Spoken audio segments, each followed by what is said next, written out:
And we're being live streamed. Thanks everybody for showing up. Want to start out here with some introductions. I want to start with Robert Slosky. This is Bill Slosky's brother, who we invited to sit in today because some of you probably are already aware a couple of days ago was Bill's birthday. So wherever you are, Bill, you are sorely missed. Hello, this is Robert Slosky. Yeah, I'm saying hi to everyone in Bill and Ammon land, and I wanted to, come in onto the conversation for a few minutes and tell everyone I said hi, and thinking about everybody. You guys are doing a good job, and keep it going. Simon, you want to introduce yourself? You've come off mute. Yes, Simon Cox from Lingfield in the UK, technical SEO person and webmaster. I was going to say extraordinaire, but that's completely upping my own game. I do web stuff.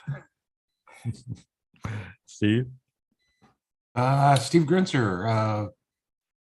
I guess PPC mostly these days, SEO a little bit, and I can break a few websites when I have to. Like nobody else. That's it. Gary. If it can be broke, I'll find it. Gary Van Horn, live in Toronto. I'm currently retired and doing as little as possible. And I'm Doc Sheldon of Web Narwhal, and the only people that are trying to force me to retire is my wife. And I fully intend to die at my desk someday, hopefully down the road a few years. So we were talking in the green room a little bit. I really wish that Bill was still with us so that we could chat about his impression of not just the patents leading up to them, but the effect on our industry of this AI craze, which is not true AI, but everybody seems to want to call it that. And both Google and Bing are launching things that are supposedly, they're referring to them as AI. And I'm sure that their engineers are as cognizant as anybody that it's not really AI. But you got to call it something, and screen trash doesn't seem to resonate very well. But I'm not impressed with what I'm seeing out of either of them in the way of results. And I certainly I've never seen things like ChatGPT capable of generating content that is ready to use. I think it's capable of being used in a number of ways for ideas, for outlines, for synopses of a page, but for generating a blog post or an article, no thank you. I did sign up yesterday for Bard access. I haven't yet gotten a confirmation on that, just because I want to play with it a little bit, so I'm not just relying on other people's reviews to see if it looks as ugly as what I'm hearing. But I haven't been impressed with anything that I've seen so far. And I got a feeling that Bill would concur. We didn't agree on everything, although I rarely had the gumption to disagree with him on stuff. But I'm pretty sure we'd be of the same opinion on this, that this is going to be a mess. We haven't even seen it start yet. Are you playing with it at all, Simon? Yeah, I got access into Bard yesterday, which was nice. I don't know why I got access, and a lot of people didn't, but I did. It's fast. It's very, very fast compared with GPT. I was able to ask it to run off a 1,200 word article with a load of stuff they put in, and it wasn't bad. I can't see it being any better than ChatGPT, but yeah, it wasn't bad. I asked it for some citations, didn't want to do that at all, which is not surprising. It's very difficult to get either system to give you citations where it's drawing this content from. Yeah. Sorry, Terry, go on. Yeah, there's a thing on Twitter today from Barry Schwartz. Basically, Google has said they're not going to give what you were talking about, the links. Citations, yeah. They're just going to name sources with a link to the homepage of the source. They're not going to link directly. You know why? So people will still have to do a search. That's why. Mhm. That's They're their not end goal, dumb. is to get people to search, isn't it? They've got the search button in there. You can give it a thumbs up, thumbs down on its response. And if you give a thumbs down, it will ask you why you give it a thumbs down. So that's quite interesting. They're getting feedback in there. Yeah. It's interesting. I don't think there's anything, it's new, but I don't think there's anything different from what we've been talking about over the last few months. Using it as a tool is going to be very useful. I think the analogy I mentioned this morning online was, you remember a few years back when sat navs first came out, and we had millions of people driving over cliffs and drowning in rivers. But the rest of us managed to get through that, and we're all still alive. And the same's going to happen with AI. Millions of people would die by going over cliffs and what have you. But on the whole, the human race will get through this. But I think it's obviously going to be very, very different from sat navs. But yeah, I think it's going to make changes, and I think maybe there is a strata of people who aren't really switched on enough who will go over that cliff because Well, I think Darwin was onto something, and that's not a bad thing. By the way, speak of the devil, just about the time you started talking, Simon, I got an inbound email I've approved for Bard, so I get to play with that this afternoon a little bit. Yeah, I don't care. I'm not even going to look at it. Just like I have Bing had access to it, not going to look at it because it's going to be useless to me in 6 months because nobody will be doing that stuff on a search engine. They won't care. Why would you do that on a search engine when you'll be able to open up wherever you're making your content and have it generated right into it without all the jumping between programs, just people who think that people will search like they do are just idiots that move on. Could care No. less what they have to say. No sense of adventure, Terry. Well, yeah, well, that's why I have both hands. All 10 fingers, huh? Yep. Well, it just seems to me that it's another way that people are going to be lazy and, take advantage of that and not be as creative as they can be. And, it seems, but I don't know enough about it to really make too much of an opinion on it, but that's about all the input I could put in on it. But anyway, guys, I'm going to have to run. So. Yeah, nice meeting you, Robert. Nice meeting you, and I'll be back. Next time I'll be in front of the computer instead of trying to do this on the phone.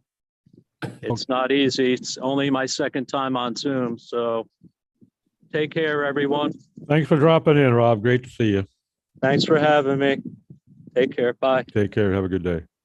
Yeah, I actually had a thought today, believe it or not. And, oh boy. I was thinking that I would like to write a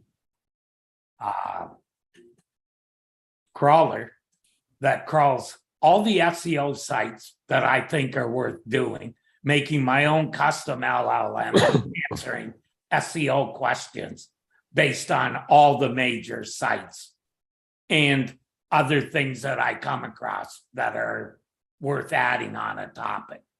That's the kind of custom LLM that is really going to drive GPT.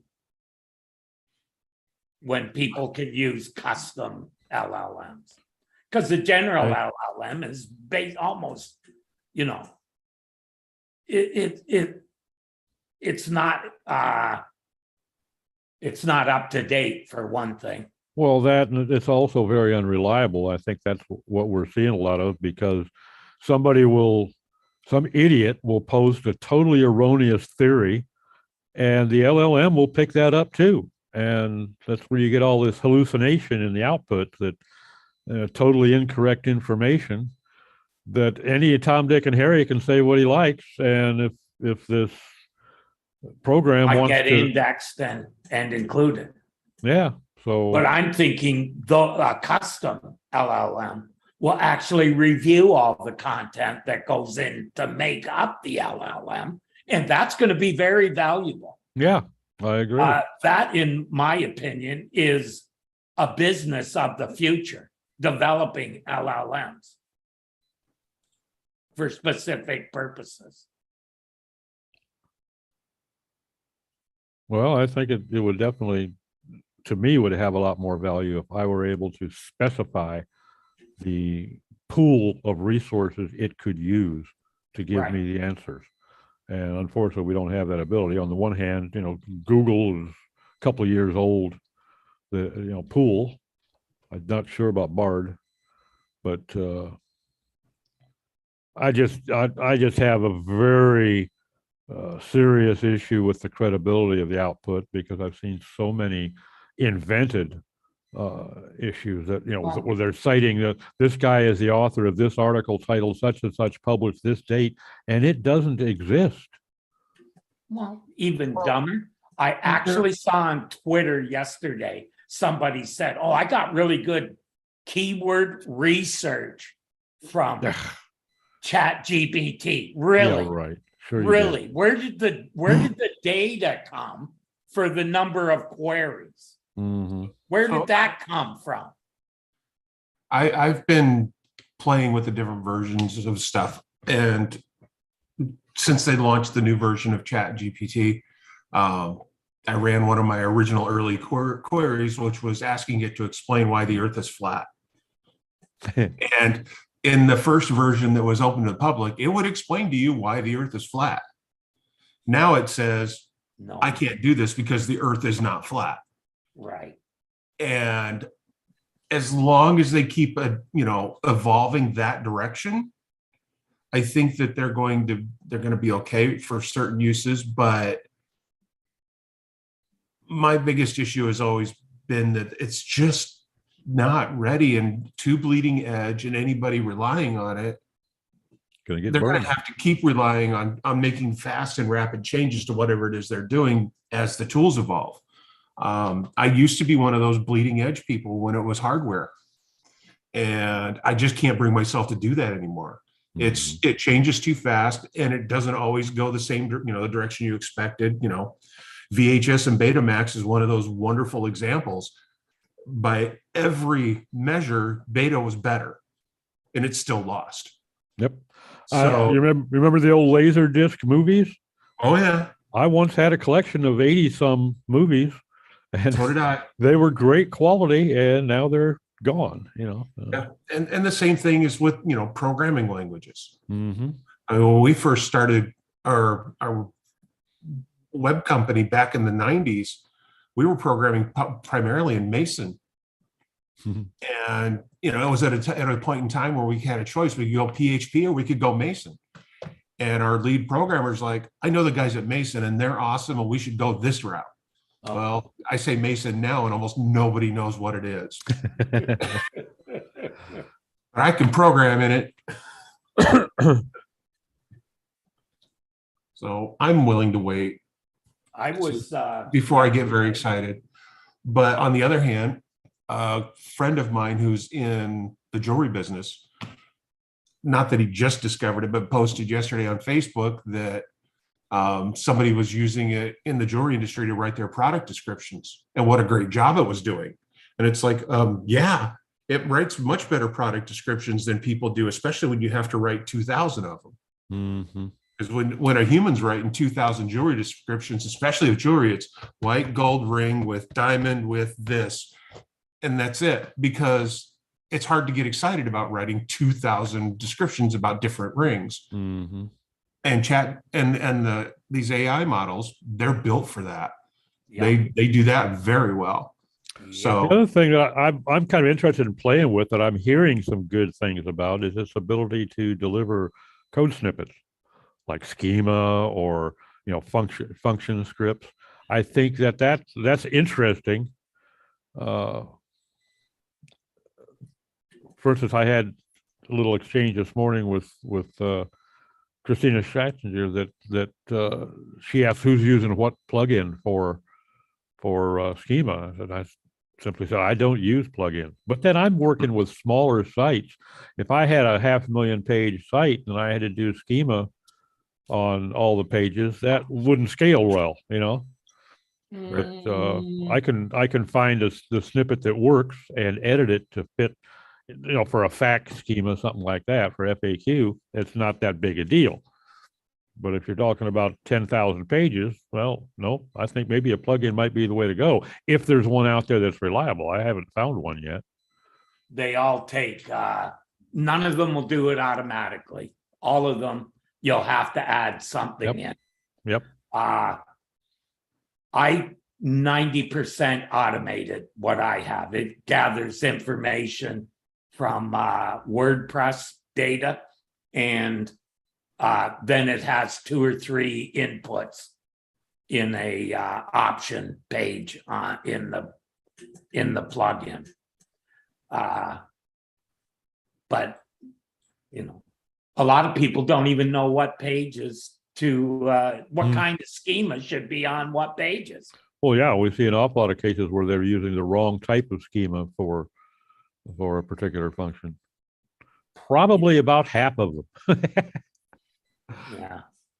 I think what Steve said though is really important. When you've got 2,000 pages of product descriptions, just get the AI to write them all, and then you manually go through and using which ones are most popular and work through them manually and just make sure they're okay. It's better to have an AI written description than nothing, because if you don't have anything, then Google's going to write something, and it's not a person doing that in the SERP. And if you think ChatGPT's product description isn't perfect, wait till you see Google's snippet. Yeah, exactly. Yeah, you haven't seen anything yet.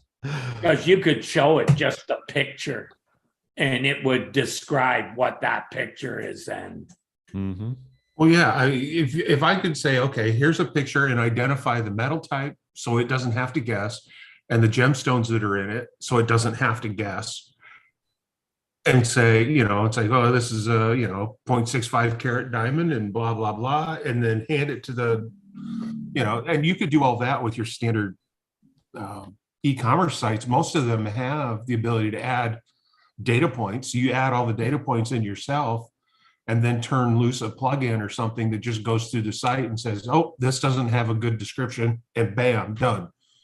And for a lot of e-commerce sites, that's all you need. Yep. Or takes the information that's in the database, takes those variables, puts them together with the picture, and writes a nice description based on facts. And it's a good thing for people who are using manufacturers' descriptions for everything. That is, you know, it's one thing we always tell them not to do.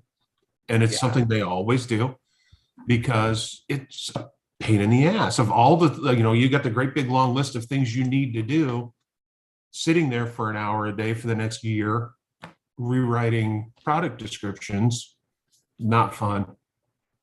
But if you use a people will go out and you see it all the time. People will just copy and paste the description the brand has made for this thing. It's a box, it's got something in it, they've got some description, and they also use the photographs that the manufacturer's given them as well. And they'll all do it because they've got hundreds of thousands potentially of products. They haven't got time to do all that. They don't want to do it all either. They want to do deals. They're in there getting stuff cheap and selling it more expensively. So yeah, it's got huge possibilities around that stuff. I think that as a tool, if we continue to look at these things as tools to help us do stuff, we're all right. It's not going to be disaster. It's going to be okay. But if you staying within its limits, and even knowing those limits, right, and how to write a proper prompt, right?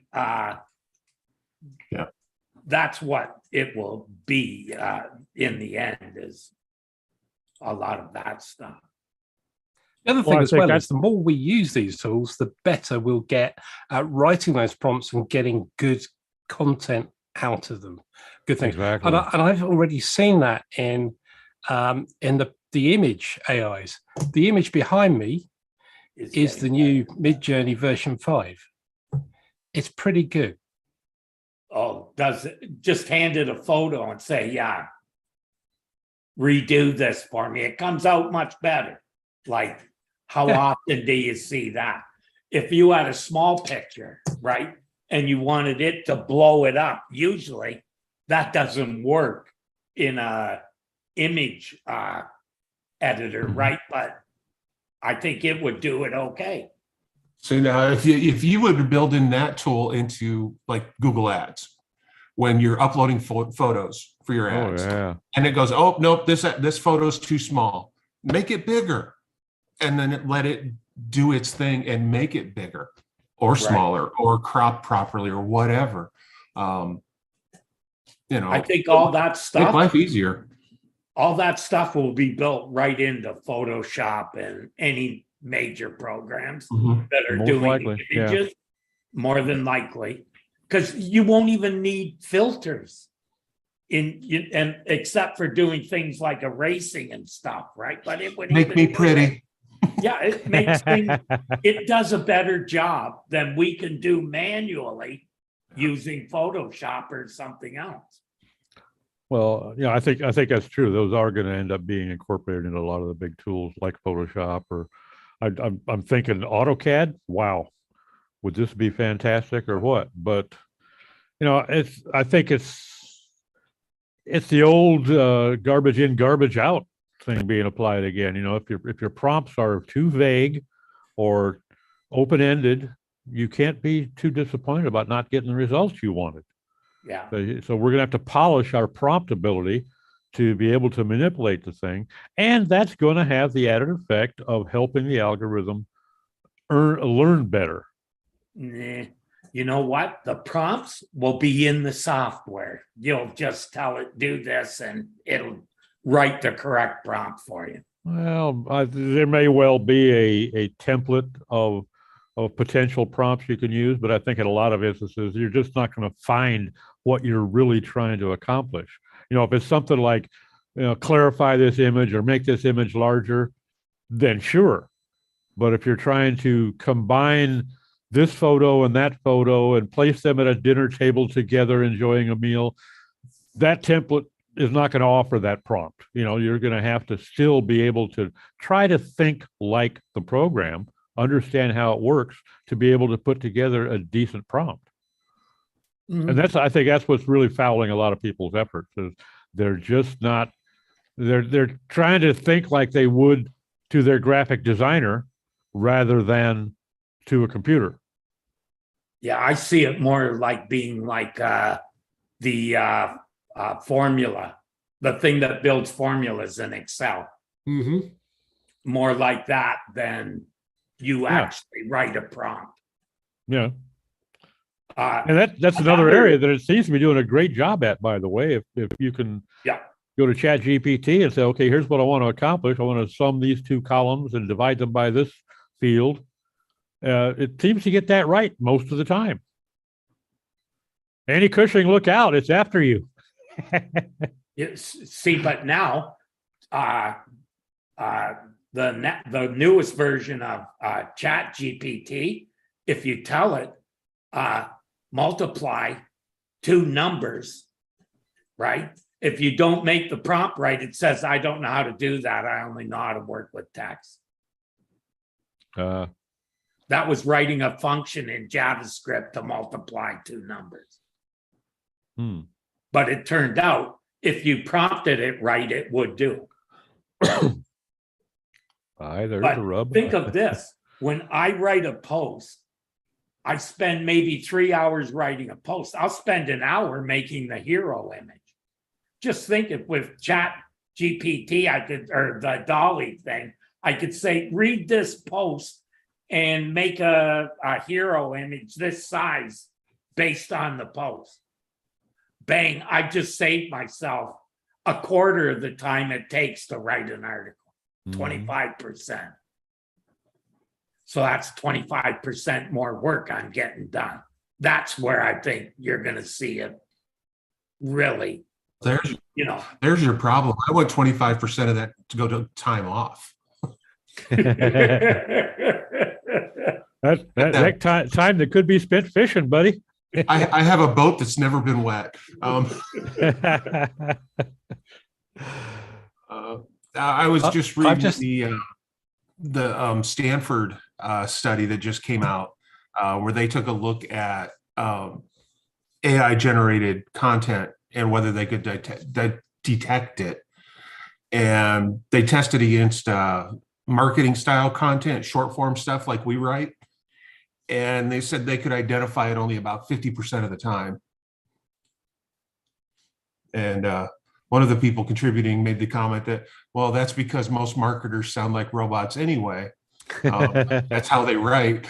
It's like, well, yeah, that's fair. That's not inaccurate. Yeah. It's going to be interesting. Go ahead, Simon. I've just asked Bard to take the page that I use Bard to write the content with, and I've published it this morning. See what happens. I've just asked it to create JSON schema for the page, and it's come up with, it looks like perfect schema for it. Excellent. And I gave it the URL as well, so it just went and got it and came back, which is something that ChatGPT won't do. So that's very interesting. But is that because Google needs that schema data for their search engine? Or because they're already parsing it? I would think the latter. Yeah. Now, the other thing that would be a real step up in productivity, if it would get developed to the point where it offers you the opportunity to upload a list of URLs and do that for these 2,500 pages by URL. I'll try that next. You know, That's a test size. I only got 5 pages. Yeah, give it 5 pages and see if it does. It won't download. Right now, ChatGPT won't download any pages. You have to enter the text manually. No, but you're talking about Bard now. Bard will. Oh, Bard will? Yep. Interesting. Looks like it, yeah. So you can use it as a scraper of Google results. Google's already a scraper. No, I mean you scraping Google results. Oh yeah, we do that too. So it's fair play. Yeah. If they can scrape me, I can scrape them. Well, That's fair play. yeah. You can't, yeah. I never gone that route. I'm too worried they're gonna come back on you if you do it too much. Oh, they would never do that, Terry. That's what VPNs and someone else's API is for. Yep. Someone's got to pay them for the data. Oh man.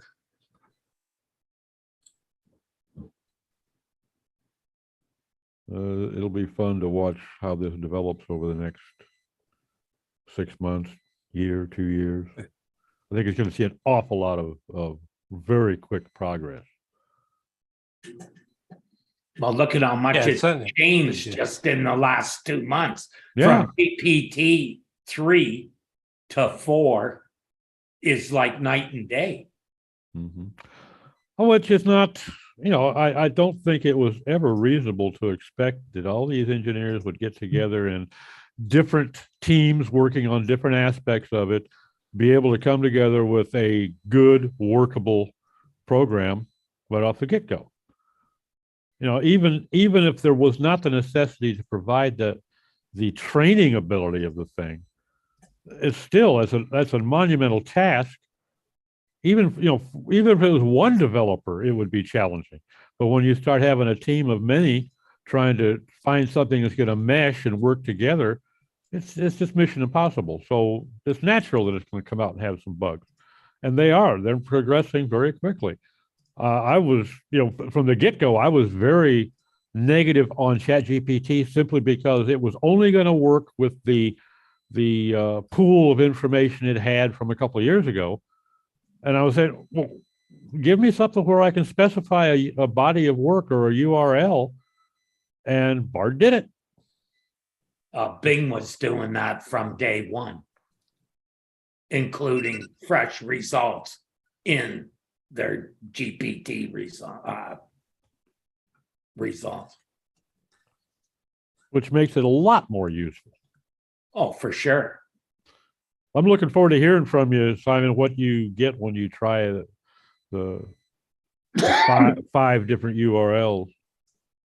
Well, it's just finished. It was quite quick, and it's just lumped it all together. I need to ask it separately. I gave it a list of 5 following pages, but it's just, again, it's all about the prompt engineering and iterations as you work through something. If it isn't quite right, you go again with just change the language, and we'll get better and better at that. I realize that I've been training my wife on this for many, many years.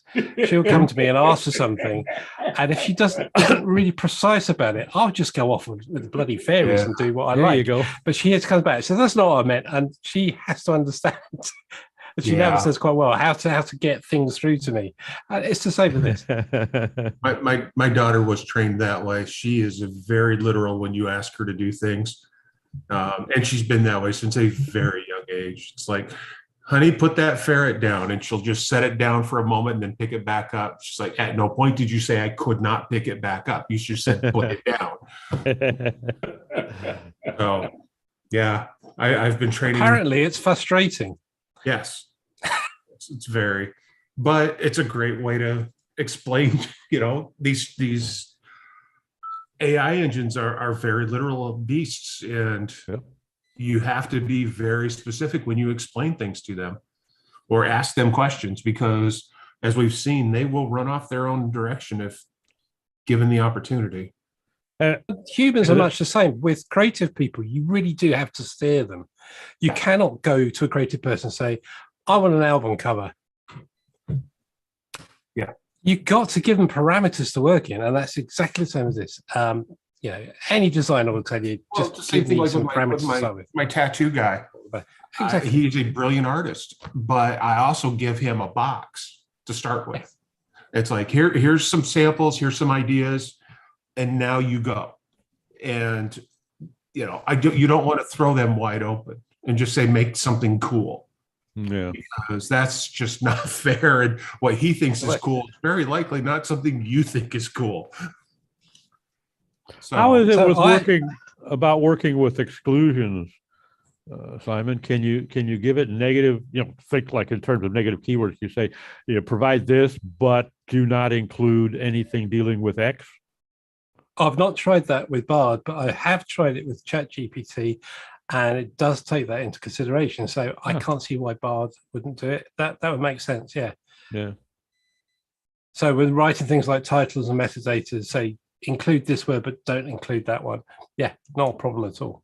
And the more precise, we were just saying, the more precise you can be around things, the better. And I'm saying this in Midjourney with images.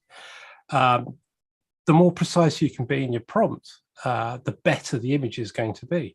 Sure. So the one behind me, again, it took several goes to get to that. And I just kept tweaking and tuning the prompt and changing the question, really. It's a question prompt, just to give it to me. Fun. Yeah. I'm not quite so keen on AI where you're not steering it. And I'm thinking of the issue with the Samsung phone, that when you take a picture of the moon, it puts an AI version of the moon onto your image, which has been tested recently. Last week before, I read a story about this where somebody had taken a picture of a picture of the moon off the web and shrunk it down to 170 pixels, blew it up on their screen at 170 pixels, took a photograph across their room with the lights out, So with their Samsung phone to make so they could see it looking, so it looked like they're taking a picture of the moon, and then the Samsung software then imposed upon it a picture of the moon, which it could never have been because the resolution was so low. So and it's an obvious one when you think about it. The moon is going to look the same for everybody across the planet, so you can do that, and I can see the Apple phone has got portrait stuff, and it'll do all sorts of AI stuff in the background. It will cut stuff out. It's all going on already. So images for me, it's like, well, we've been doing AI stuff in images for a long time. So we're all getting worked up about words not being driven by or being written by AI, but it seems that people aren't that worried about images being retouched. We get photos. As soon as you touch a photograph with Photoshop, you've digitally retouched it. It's not the original image. People do that all the time, and it's like, well, okay, if it's not film, and even film itself is not the original image. It's just a silver nitrates changing color depending on what light's hitting it. So it's a copy of that. The lights come bouncing off that scene. So what I'm saying here is we are not looking at the original thing. And with words, people are getting very upset about the fact that an AI is writing it. And yet that's been happening with images for so long. So I don't know. I'm excited to see where this goes. I do have reservations, like all of us. But I think it's going to be fascinating if in a year's time we come back and look at this and say, where are we? Because I have no idea where we're going to be in a year. Oh, God. Whatever guess you could take, you're probably going to fall far short of it, because I think it's going to move so much faster than we anticipate. But I'm wondering too about when is the ability to, with prompts, generate a deep fake video going to come about? It's happening already, isn't it? Put this face on this body, but via prompts, are they doing it? I just saw a video yesterday, a couple days ago, where somebody duplicated his dad for his dad, and it was amazing. Wow. The voice. Well, we know that some states in the world have been able to do this already for the last couple of years, and that's caused all sorts of problems. We've had fake videos and what have you where the people have been mapped on. We've seen it in cinematography where, the fantastic Gollum creature with Andy Serkis doing it, or green screen, etc. It's gone a lot further than that. We know that people can just map stuff on. The point is, with states doing it, that's for nefarious purposes, but we're getting to the point now where everybody can do it. Yeah. And we're hitting a point where everybody's going to stand back and say, I now don't trust what I'm seeing. And that's probably a good point to hit. There's a group on YouTube called Corridor Crew. They're a bunch of special effects artists and stuff. And I think a week or so ago, they released their first AI generated movie. They took a bunch of photos for prompts and then built the movie. And it was amazing. It was so cool. And, they're like, they had the discussion. They're like, yeah, a lot of people don't like this, but you still have to have the talent to create the story, to get the original prompts, to be able to create this. But the fact that we're, the ability to give more people more tools, you could argue capitalism in the background's going to cause problems. But, in theory, there's no reason why we can't get to the point where it's like the Jetsons and you just go into work long enough to push a button and go home. And the only reason you do that is just so you feel useful. But I mean, we already have automated farms. We have dark factories. I mean, at some point, somebody's going to have to realize that instead of piling up all the money, and here I go into politics, instead of piling up the money, that money should be used to bring everybody up. But yeah, good luck with that one, buddy. Yeah, I know. Yeah, commie bastard. my daughter my daughter and her friends have a great way of bringing everybody up, and that's by killing everybody at the top. There you go. By default, there are some communities in which that would be the preferred mode.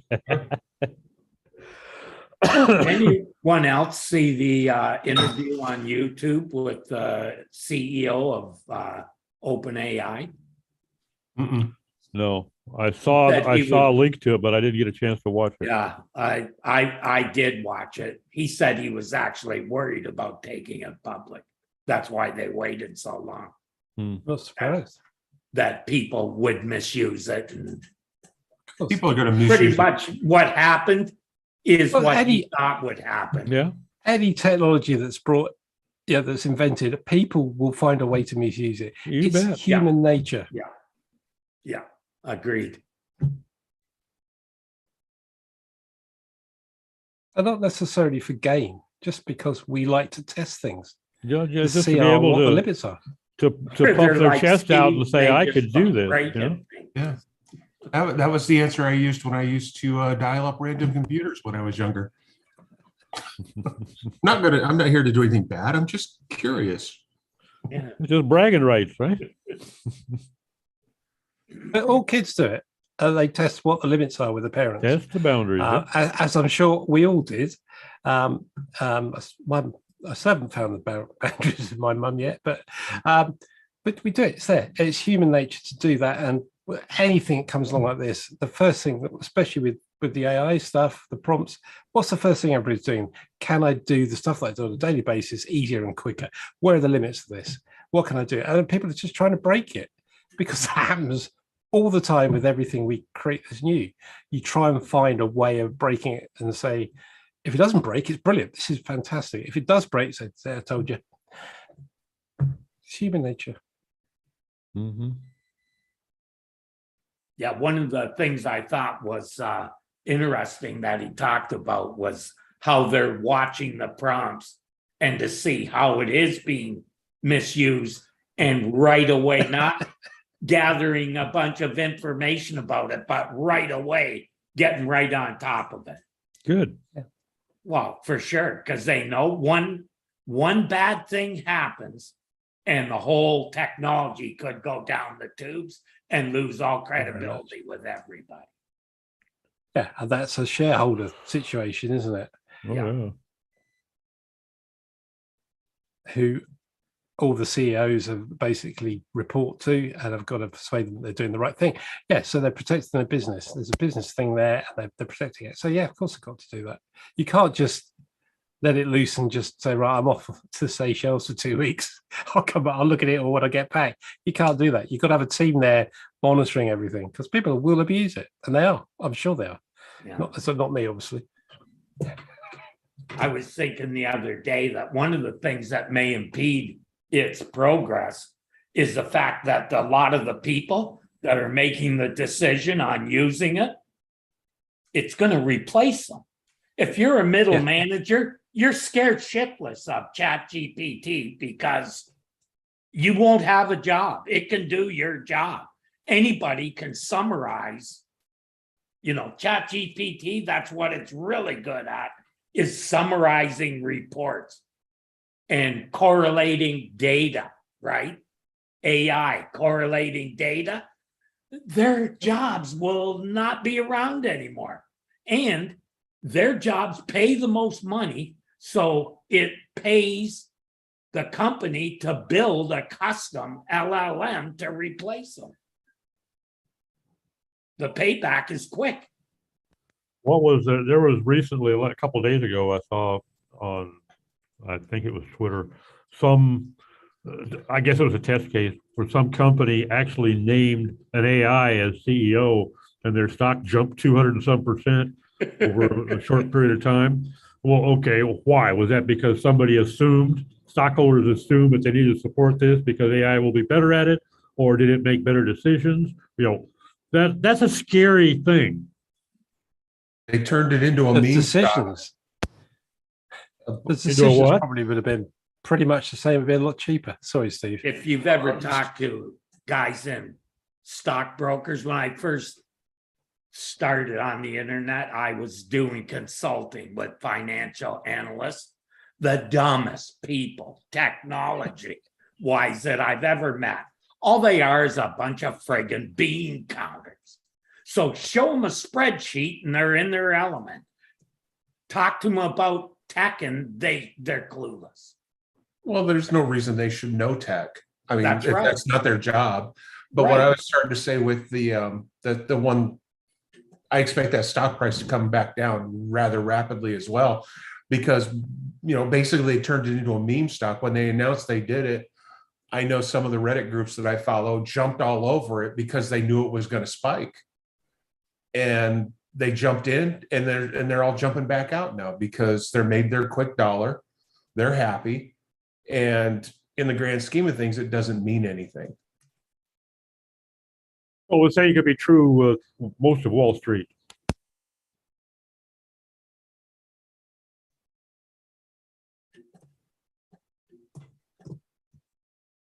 No argument here. Oh. Well, it's all perceptions and projections, and opinion based, emotional based, and that's what those brokers are dealing with too. The guys that are peddling, buy, sell, they're dealing with emotions and indicators, and most of them are bullshit.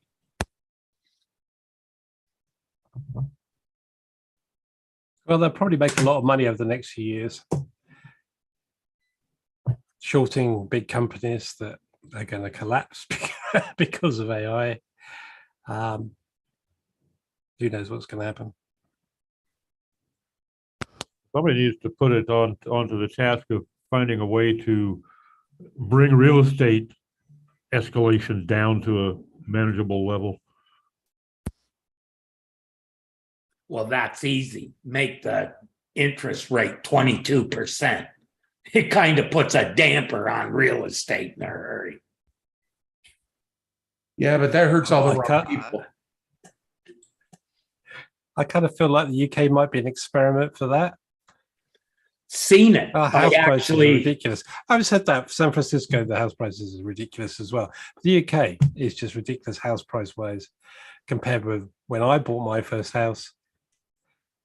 We went to our limits, and people that are trying now buy their first house, there's just no way they can do it at all. Yeah, by a long shot. So they're going to rent. Yeah, it needs to come down, but I don't want it to come down because I've invested a lot. So yeah, difficult one.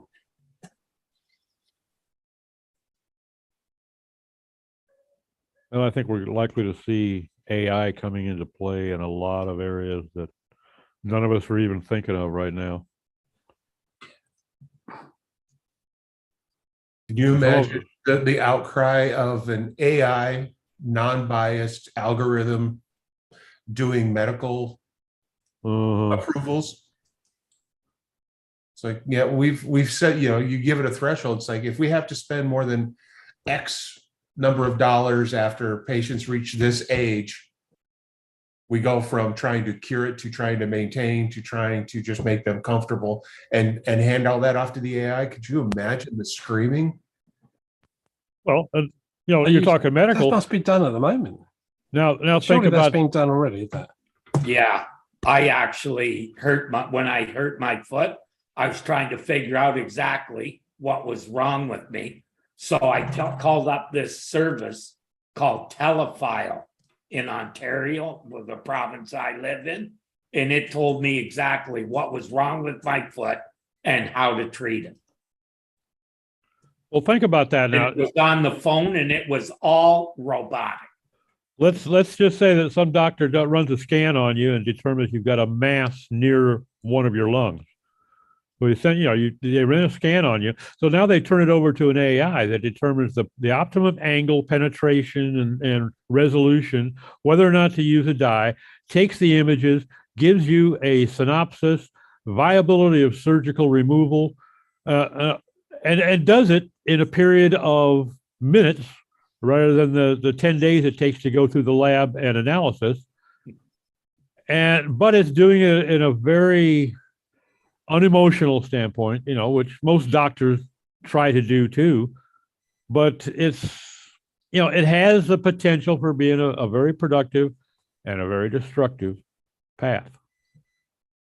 Again, it depends on the model that it's working off of. Well, exactly. And who's writing those? Some Right. room full of engineers who have no knowledge of medicine? Probably, because you don't need to be a doctor But that's to tell a machine how to. in my opinion, that's one of the jobs that will be created. Oh, yeah. Oh, yeah. And for writers is they'll go from writing this stuff to deciding what should go into an LLM. Well, for instance, how long before we start seeing people marketing their ability as prompt content generators? Already see it. I saw Are jobs you? like Already saw it. 250 grand. Oh, Really? Yep. And there's somebody else who I saw, they were offering a $9,000 course on writing prompts, but I was Oh really my hoping that that God. was a joke. Really? Well, That's that like $100 SEO complete course. but that was probably generated by GPT too. So. Oh boy. Yeah, we're having fun now, eh? Well, I think that's a lot of our job. That's what it's going to be in the future for SEOs. Shouldn't say my job because I don't do it anymore, but for SEOs, that kind of stuff. Identifying LLMs will be like identifying the right directories to be in, Mm-hmm. right? So figuring out how to get into the different LLMs will be important. All of them. Yeah, just like directories, all of Like them. all of them, yeah. If 10's good, 1,000's better. Gotta be better. That could be your new service, Terry. Yeah, or I'll put your site into 1,000 LLMs for only $5. Now it'll be offered tomorrow now. You know that, eh?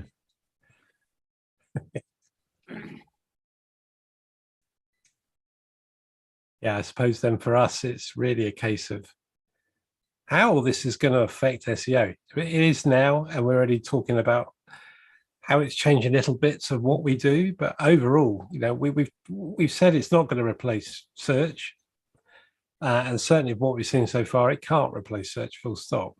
But something could in the future. It could easily I'll go replace this far. what we know as search now. I think the environment will change this year. I'm betting within 2 years, Bard isn't even on Google anymore. ChatGPT will not be on Bing anymore. Yeah. I don't think so. Because people don't want to have to go to two places. So if you do the work on Bing or Google, and you're going to take that and put it somewhere else, isn't it easier to just do it right in the program that you're going to create whatever you're using the information for? Of course, and Microsoft's already seen that. It's already out in some of their products. So I was playing with Bing image creators today. I got access to that as well. That's very much like Midjourney. Gives you, put a prompt in, give you 4 images. I've only done 1 so far, but I use that image and I've stuck it on a web page. A web page that was AI written in my little test site for it. That looks pretty good. Is it using Dolly? To be honest, I have no idea what's behind it. Okay. It just says created with AI, which is good. But it's gonna be interesting to see. They've got on that. I've got 9 credits left out of 10 because I've only done 1 of speeding it up. So again, they're already thinking about how they can monetize it.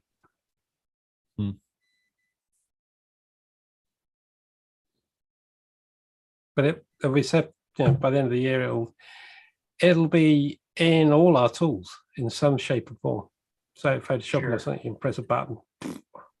I saw one really interesting one a couple of weeks ago where you can draw a outline, a sketch of something, and then give it a prompt and it'll draw it based on that. Now, the thing I asked for was one thing, and it was a rocket. I drew a rocket, and it came up with an owl-shaped rocket because I hadn't realized at that point that the prompt says crazy owl. And I just drew the rocket and pressed the button, and it drew an owl in the shape of a rocket. It was hilarious. So that's quite interesting when you can sketch something out and then go and fill that in. I'd like to see more of that and let's see where that's going, because you can do that with text as well, because that is, you drawing something is kind of a prompt. You're really giving it some shape to work with. So that's interesting. Well, we've got something new and shiny to play with.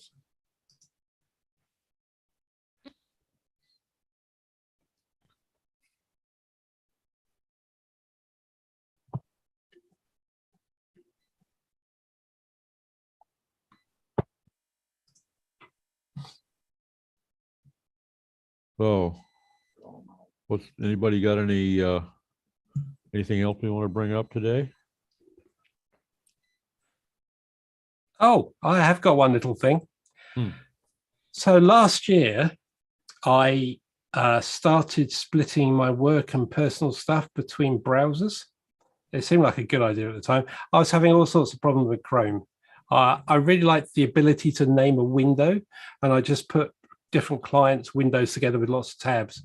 And then Chrome would start crashing, and I couldn't find the named windows. They disappeared, and I've set them all up again. And then I found them, and I got 10 different versions of the same client.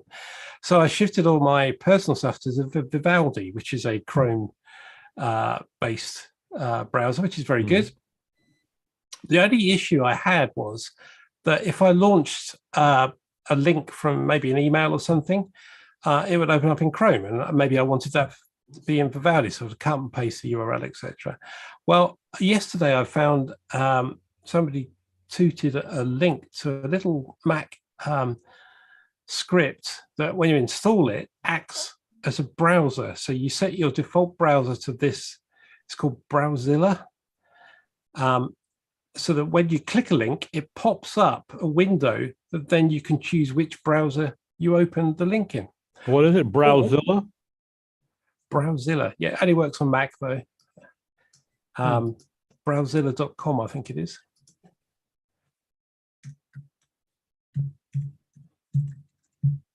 So that's made my life immeasurably better and happier. Maybe it's not Browzilla. Browsaurus. Sorry, Browzilla.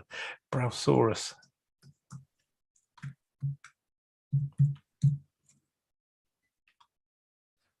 I'll dig out the URL and stick it in chat in a minute. But that was good. That means I can keep my personal bits and pieces separate from work bits and pieces, and that gives me a productivity flow which is a lot happier to handle.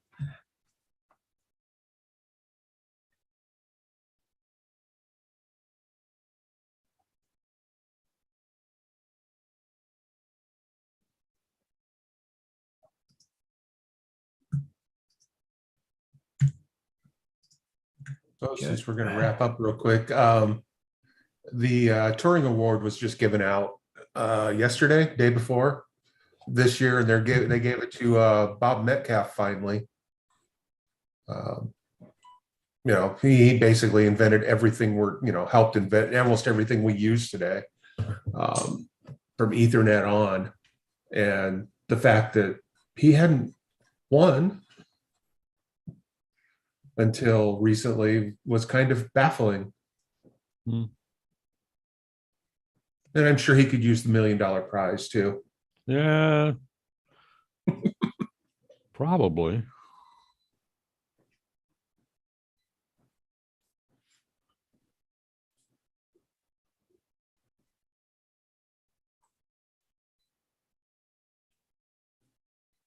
Okay, well, the pregnant silence. I guess we're at the top of the hour, just about.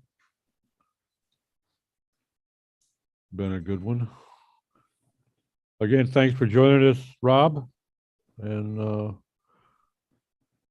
you're always welcome.